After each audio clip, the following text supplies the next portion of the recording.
নমস্কার। আমার চ্যানেলের নিয়মিত দর্শক যারা, তারা সকলে জানেন অরণ্য আমার ভীষণ পছন্দের। তবে এবারে আর বাঘ, ভাল্লুক, হাতি বা গন্ডার নয়। এবারের গন্তব্য বেশ অন্যরকম। ওরাংওটাংয়ের খোঁজে এবার পাড়ি দেব সুদূর বর্নিওতে। এই মুহূর্তে মাঝ আকাশে চলেছি ইন্দোনেশিয়ার বর্নিও দ্বীপে অবস্থিত তানজং পুটিং জাতীয় উদ্যান। ভাবছেন কি করে যাবেন? আর চিন্তা নেই, বন্য ওরাংওটাং দেখবার জন্য এই জায়গার জুড়ি মেলা ভার। দেবশ্রীজ ট্রাভেল ডায়েরির এই এপিসোডটি দেখলেই পেয়ে যাবেন এর সমস্ত বিবরণ। তার জন্য আমার ভিডিওটি সম্পূর্ণভাবে ধৈর্য ধরে দেখতে হবে। আর যদি ভালো লাগে লাইক করতে ভুলবেন না কিন্তু। এই তানজাং পুটিং ন্যাশনাল পার্ক সেন্ট্রাল কালিমান্তান প্রদেশের দক্ষিণ পূর্ব অংশে অবস্থিত। কলকাতা আন্তর্জাতিক এয়ারপোর্ট থেকে সবচেয়ে প্রথমে চলে যেতে হবে সিঙ্গাপুর, তারপর চলে যেতে হবে কানেক্টেড ফ্লাইটে জাকার্তা। জাকার্তা এয়ারপোর্ট থেকে ডোমেস্টিক এয়ারলাইন্সের মাধ্যমে চলে যেতে হবে পাংকালান বান। এই পাংকালান বান থেকে অতি সহজেই চলে যাওয়া যায় তানজাং পুটিং ন্যাশনাল পার্ক।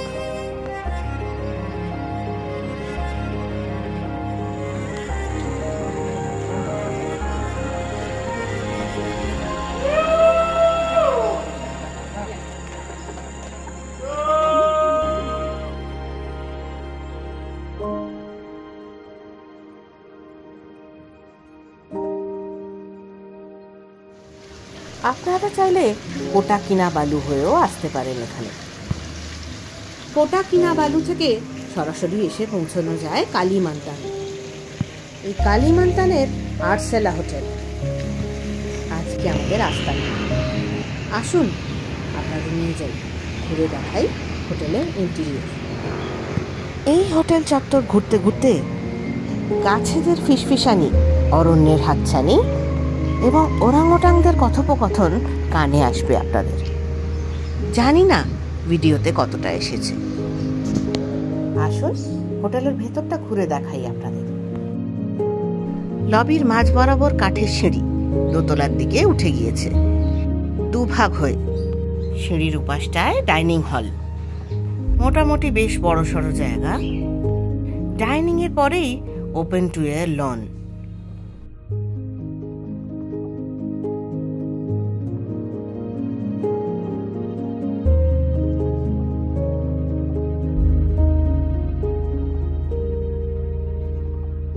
লনের দিক থেকে বেশ আলো ঝলমলে ও স্বপ্নময় দেখাচ্ছিল হোটেলটি। মেক মাই ট্রিপ, বুকিং.com বা ট্রিপ অ্যাডভাইসার যে কোনো পোর্টাল থেকেই এই হোটেল বুক করা যাবে। তবে যেহেতু প্রথমবার আমরা এসেছি একটি প্যাকেজ ট্যুরের মাধ্যমে। 3 nights 4 days-এর এই package trip. Airport two airport খরচা পড়েছে এই 45 থেকে 60,000 টাকার মতো ভারতীয় মুদ্রায়। নতুন দেশ, নতুন সকাল, বেরিয়ে পড়েছি নতুনের খোঁজে। কুমাই হলো তানজং পুটিং জাতীয় উদ্যানের প্রবেশদ্বার। টুরিস্টরা প্রায়ই এই অরণ্য অন্বেষণের জন্য কুমাইকেই ভিত্তি হিসেবে ব্যবহার করেন।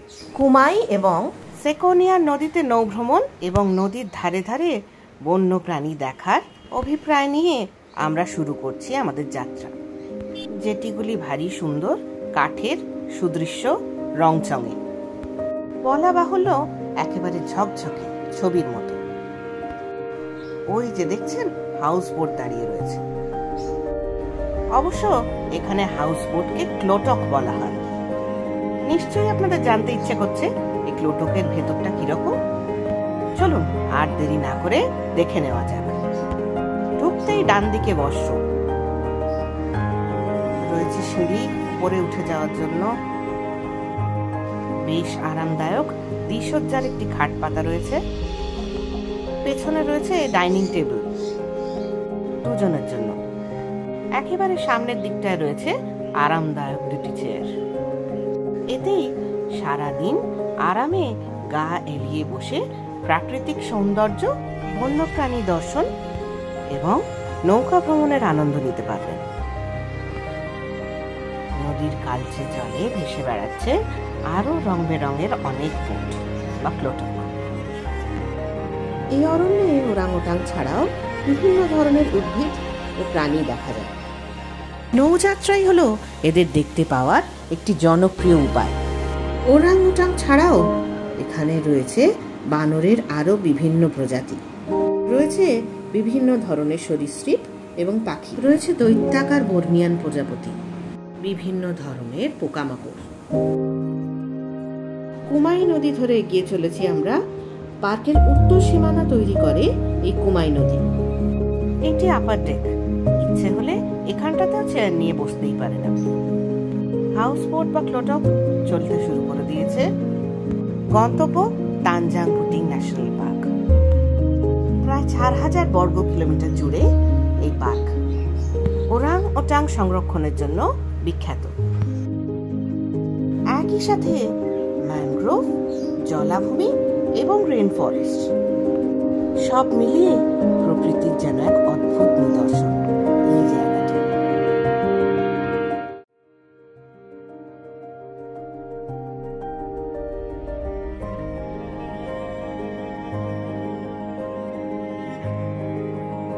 এই উদ্যানটিকে 1935 সালে গেম রিজার্ভ এবং 1982 সালে ন্যাশনাল পার্কের তকমা দেওয়া হয়। এপ্রিল থেকে অক্টোবর মাস এই অরণ্য ঘুরে দেখার আদর্শ সময়। ব্রেকফাস্ট করেই উঠেছিলাম বোটে, এবার লাঞ্চের পালা।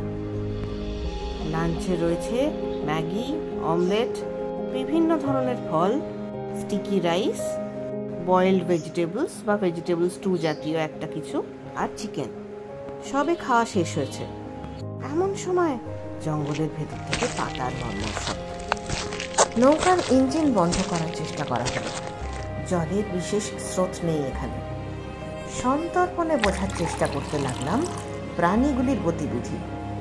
সবচে ক্যানভাসে খয়েরি রঙা প্রাণীগুলি যেন দূর থেকে চশমাবিহীন দূরদর্শন দেখার বৃথা প্রচেষ্টা। আর একটু এগোতে এসে পৌঁছলাম তানজুং হারাপন ক্যাম্প। নৌকো থেকে নেমে মিনিট 20 মতো পায়ে হেঁটে যেতে লাগে এই জায়গাটিতে। বন্দি প্রাণীগুলির মুক্তির আস্বাদ এনে দেয় এই ক্যাম্প। কোনোভাবে বিপর্যস্ত বন্দি দশা থেকে প্রথমে এই ক্যাম্পেই এনে রাখা হয় এই ওরাংওটাংগুলিকে। পরে কিছুটা অভ্যস্ত হলে ছেড়ে দেয়া হয় উন্মুক্ত অরণ্যে। এই জাতীয় উদ্যানে যাওয়ার আদর্শ সময় হলো মে মাস থেকে অক্টোবর মাস পর্যন্ত। পথে দেখা মিলল আরো বেশ কিছু বন্য ওরাংওটাংয়ের সঙ্গে। ফল, পাতা, গাছের বাকল খেয়ে জীবন ধারণ করে এরা। এছাড়া পোকামাকড়, পাখির ডিম এবং ছোট ছোট প্রাণী খেতেও অভ্যস্ত এরা। গাছের পাতায় সঞ্চিত বৃষ্টির জল খেয়ে তৃষ্ণা নিবারণ করে এ জাতীয় প্রাণীগুলো। অত্যন্ত সাবধানতা ও সচেতনতা অবলম্বন করে নমনীয় পায়ের সাহায্যে এক শাখা থেকে অন্য শাখায় যাতায়াত করে এরা। ছোটগুলো বিশেষভাবে আরও সচেতন। মানব শিশুর মতো ক্ষুদ্র ওরাংওটাং শাবকগুলো খেলাধুলো প্রিয় এবং স্নেহপূর্ণ আচরণ করে। ওই দেখুন, বিশেষ ধরনের প্রাণীটি হলো প্রবোসিস মাঙ্কি। কোলে আবার রয়েছে ছোট্ট ছানা। দুপুরের দিকে এরা গাছে গাছেই থাকে মূলত। দুপুর গড়িয়ে বিকেল, বিকেল গড়িয়ে প্রায় সন্ধে হব। সূর্য অস্তমিত হলেও জেগে উঠছে তানজুং পুটিংয়ের অরণ্য। জেগে আছি আমরাও। এসেছি নাইট ট্রেকিংয়ে। রাতের এই অরণ্যে দেখা যায় টার্সিয়ার, স্লো লরিস, ট্যারেন্টুলা, বিভিন্ন রকমের রাতচরা পাখি, সাপ, ভাম এবং বিভিন্ন ধরনের পেঁচা। দ্বিতীয় দিন নতুন সকালের শুরুতে এসে পৌঁছেছি লিকি ক্যাম্প। 1971 সালে এই রিহ্যাবিলিটেশন সেন্টারটি স্থাপিত হয়। ডক্টর বাইরেট গ্যালডিকেস এটি স্থাপিত করেন। তবে বিখ্যাত নৃবিজ্ঞানী লুই লিকি নামে এই লিকি ক্যাম্প। তানজাং পুটিং ন্যাশনাল পার্কের মেন রিসার্চ সেন্টার এটি। দুপাশে ঘন অরণ্য, মাঝখানে ক্যানোপি ওয়াক। ওরাংওটাংদের বিহেভিয়ার, ইকোলজি এবং কনজারভেশন নিয়ে রিসার্চ করা হয় এই ক্যাম্পে। সেন্ট্রাল কালিমান্তানের এই ক্যাম্পে নির্দিষ্ট ফিডিং টাইম রয়েছে ওরাংওটাংদের জন্য। এই নির্দিষ্ট সময় তাদের খেতে দেওয়া হলেই দলে দলে চলে আসে ওরাংওটাং পরিবার। যদি আপনি অরণ্যে এদের দর্শন ঠিকমতো নাও পান, এই ক্যাম্প আপনাকে নিরাশ করবে না। এত ঘন অরণ্য হওয়া সত্ত্বেও এ ধরনের অরণ্যে খাবার দাবার জোগাড় করাটা এদের পক্ষে এক বড় সমস্যা, একরকম চ্যালেঞ্জের মতো। এর সাথে রয়েছে আরো অনেক প্রতিকূলতা। তাই জন্যই তৈরি করা হয়েছে এই ক্যাম্পগুলি। অরণ্য নিকেশ, দাবানল, পোচিং এবং সর্বোপরি অরণ্যের এই প্রাণীগুলোকে নিয়ে অবৈধ ব্যবসার কারণে ক্রমশই বিলুপ্তির পথে এগিয়ে যাচ্ছে। তাই এই রিহ্যাবিলিটেশন সেন্টারগুলোর মাধ্যমে এদেরই মূল স্রোতে ফিরিয়ে আনার চেষ্টা চলছে। এইভাবেই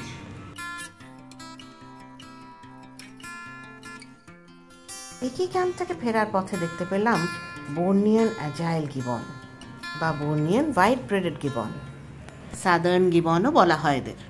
পাতার মর্মর শব্দে পেছন ঘুরতেই এত কাছ থেকে ওরাংওটাং দেখতে পেয়ে চমকে উঠেছিলাম একরকম। 2 রাতের বোটে কাটানোর পর আজ তৃতীয় দিন। ক্ষেত্রে জানিয়ে রাখি, বোটে খাট, বিছানা, মশারি সব কিছুই দেওয়া থাকবে। তবে অরণ্য তো ওডোমস ইজ মাস্ট। ঘন অরণ্যের নিবিড় অন্ধকার, তার সাথে ঝিঁঝি পোকাদের প্রবল আওয়াজ, তার সাথে বেড়ানোর ধকল, সব মিলিয়ে আজ আমরা একটু ক্লান্ত। তাই ঘুম থেকে একটু দেরিতেই উঠেছি। সময় সকাল 8:30। বোটে ব্রেকফাস্ট সেরে আমরা এগিয়ে চলেছি পন্ডক তাঙ্গুই ক্যাম্প। বেশ তাড়াতাড়ি পৌঁছতে হবে আমাদের এখানে, কারণ সকাল 9টার সময় ওরাংওটাং, প্যাকাক এবং গিবনদের খেতে দেওয়ার সময়।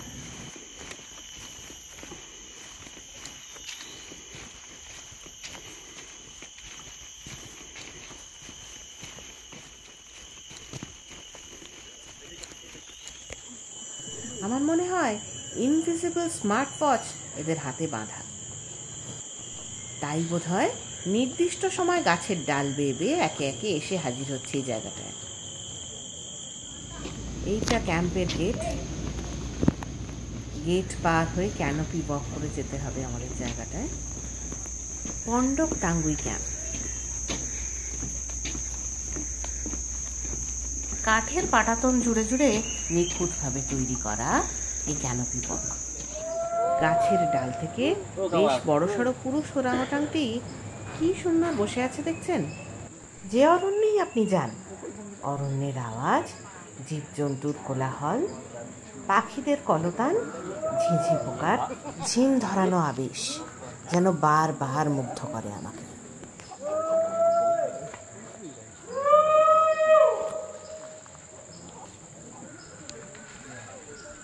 এই অরণ্যে যেন রয়েছে এক আদিমতার হাতছানি।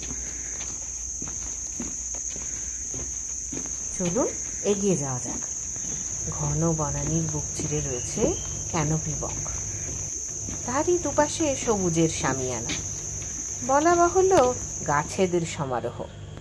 সেই কয়েকটা গাছের মাঝ বরাবর ঝুলে রয়েছে এই গ্রেট এপ ওরাংওটাং। আমাদের মানুষদের সঙ্গে যার মিল জেনেটিক্যালি 97%। প্রাপ্তবয়স্ক পুরুষ ওরাংওটাংদের ওজন প্রায় 75 কেজি মতো, যেখানে স্ত্রী ওরাংওটাংদের ওজন অনেকটাই কম, 37 কেজি মতো। বর্নিয়ার আরেক বিশেষত্ব হলো এই প্রোবোসিস বাঁদর, যা গাছের পাতা, ফল, বীজ এবং পোকামাকড় খায়। পুরুষ বাঁদরদের আধিপত্যের প্রতিযোগিতায় এদের এই লম্বা নাক একটি গুরুত্বপূর্ণ ভূমিকা পালন করে। আরেকটি অদ্ভুত ব্যাপার কি জানেন, জলের নিচে 20 মিটার পর্যন্ত ডুব দিতে পারে এই বাঁদর। আগে দেখেছি ন্যাশনাল জিওগ্রাফিকের পর্দায়। এমন আদিম আশ্চর্য প্রাণীদের চাক্ষুষ করতে পারবো এই স্বপ্নেও ভাবিনি। চারপাশে দুর্ভেদ্য অন্ধকার। দায়িত্বশীল জোনাকিরা ডানায় আগুন নিয়ে আলো দেখাবে আমাদের। সঙ্গে বোটেই ডিনার। পরদিন ভোরে বাড়ি ফেরার পালা, ঠিক একইভাবে যেভাবে এসেছিলাম আমরা। জায়গাটা ছেড়ে যেতে মনটা খারাপ হচ্ছে ঠিকই, তবে আপনাদের সঙ্গে এই বেড়ানোর আনন্দগুলো ভাগ করে নিতে পেরে সমস্ত দুঃখ যেন এক নিমেষেই ভুলে যাই। তাই আপনারাও সঙ্গে রাখুন এবং দেখতে থাকুন দেবশ্রী ট্রাভেল ডায়েরি। দেখা হবে পরবর্তী